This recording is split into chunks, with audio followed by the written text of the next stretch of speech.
Dave, can you tell me, I guess, what will be happening with the area around where we are?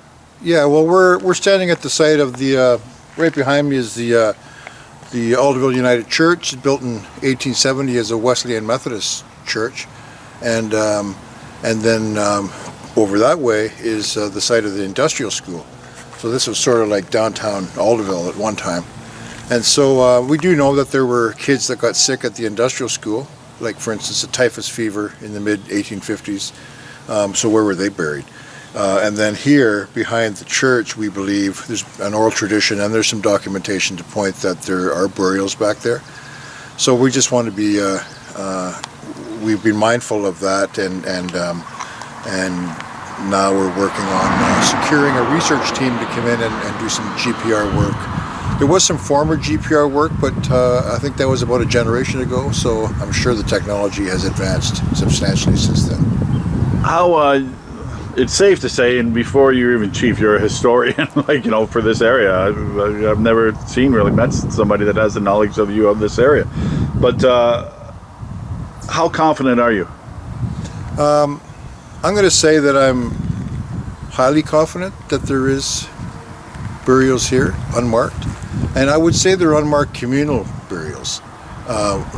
So this was an industrial school over here. It's not here anymore, but as far as I know, the Alderville Cemetery today, that it wasn't being used until about the early 1890s. And so, you know, one has to ask, where were burials occurring pre-1890 and certainly around 1870. And sorry, how long has the community been here? Well, the community's been here since 1835. 1837 was the move, but the school was built in 1849. And there was a mission house back there, so one has to ask, were there burials also within close proximity to these buildings? And forgive me on this, I always say, do you believe, because, sorry, what did you call it, industrial? Industrial school. Do you believe there's children? Pardon me? Do you believe there could be children? There could be. Again, like the Alderville Industrial School predates the residential school process that we know about through the TRC. The industrial school system came out of the Bagot Commission of 1842-44, and it, you know, what it did is it advanced the assimilationist agenda, and it was predecessor to the residential school. But unlike the residential school era, 1883 and afterwards, our people in the 1850s had de facto self-governing authority, and they had a determining effect on if this school would survive. And so there was probably not a lot of children that came here over the years. Like, you know, some of them would run away, parents would come and get them, and then by the mid-1850s, the whole sort of education system was kind of failing at the local industrial school level, at least in Alderville. So the research team, I would hope we would be reviewing the parking lot and then the area around the former industrial school as well. So they can, forgive me, can they do the under the asphalt and things? As far as I know, they can do under the asphalt as well. Oh, so that's great then. Yeah. How big acreage? Like, we're talking 3 acres, 4 acres? I would say 3 acres. Yeah, 3 acres to be safe. Looking forward to this for closure. Now with the technology, like you say, a generation ago, it was totally different. But this should...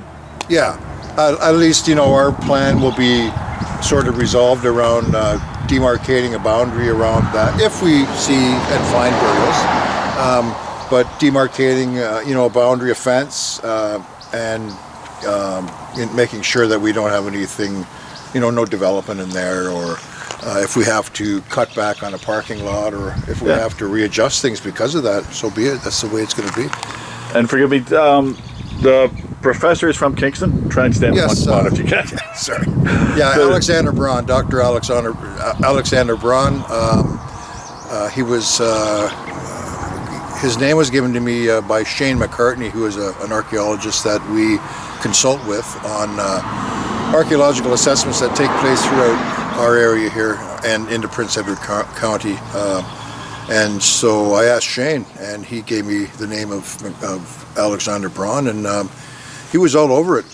He knew exactly where we are, and he knew, what needs to be done, and he said he's formulating a research team of probably master's students, and then they'll come up and do the work. Hopefully within the next month?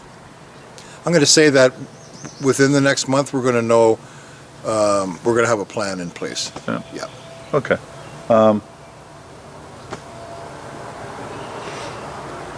Was this anything, and again, correct me if I'm wrong, Dave, so industrial schools, nothing like residential schools? Well, the idea was that this is the difference in the Alderville Industrial School, is that it's 1849, and it's pre-Confederation. So there's no such thing as the Indian Act. There's no such thing as the Gradual Enfranchisement Act or the Civilizations Act that come after 1857. They're not around in 1849. So our people are self-governing, and but they were willing partners in establishing the industrial school so that our people would not be cheated by the white man, so that they would be able to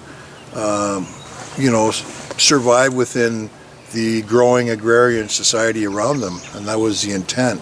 But as things progressed, and as the language might become targeted within the school, so that did not sit well with the chiefs and the community leaders and the parents. And again, they were de facto self-governing, so they had the inherent authority to say, you're not going back there, or we're coming to get you, or we're going to, the communities that agreed to send their kids here also agreed to forward 25% of their annuity money to help fund the school. And so, that was a sizable financial investment as well, and if they pulled back on that as well, then that had a determining effect. So, that's a thing that I always try to point out to people, is that it's pre-Confederation. So, Confederation and then post-Confederation, that's where the Dominion government uses the rule of law to usurp the self-governing authorities of our people. Okay. And that's an important timeline for people to keep in mind when we think about the industrial school. So it had the same designs of bringing children in and assimilating them in essence, but the legal authority was not there. And what definition of industrial? Like, what does, well, I can't get that, like that word, it's just, I just don't understand it. It's, taking what really you see is the division of labor, the traditional division of labor where women did, certain harvesting activities, and, they worked in, in the rice fields as well. But what the industrial school system did was it put the boys and men out on the field to learn how to be farmers and carpenters. And of course, they were already doing that at Grape Island, but to teach the trades, and then the women to become quote unquote domestic servants, and take them out of the rice fields and take them, away from those traditional activities, and put them in the house and teach them how to be domesticized young ladies. It was quite an assimilationist agenda.